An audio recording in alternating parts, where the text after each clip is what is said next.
How to fix your ING bank card declined. Hey everyone, welcome back to another tutorial video. In today's video, I'll show you how you can fix your ING bank's card declined.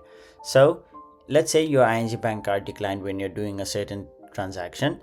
In this video, we'll discuss on the most common issues and how you can resolve them.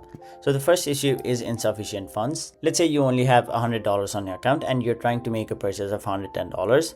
In that case, your card will automatically decline as you do not have the sufficient funds to cover the transaction. Now the second one is daily or transaction limit reached. Now let's say you only have a transaction limit of $1,000 on your account and you've already reached this threshold. Now even if you try to make a $1 transaction, your card will still say decline as you have already crossed the limit. Now there are two ways on how you can fix this issue. The first one is basically increasing your card limit, and the second one is basically trying again the next day when the daily limit is reset. Now the third option is card locked or inactive. Now if your card is, let's say, locked, your card will not work and it'll say decline as you have temporarily locked your card, or let's say your card is inactive, it'll still not work.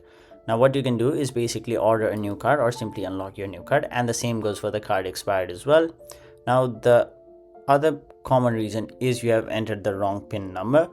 Now if you've entered the wrong PIN number as you have forgotten your PIN or something like that, you can basically contact the bank and ask them to change the PIN, or you can simply do so by yourself on the bank app. And finally, suspicious activity blocked for security over here.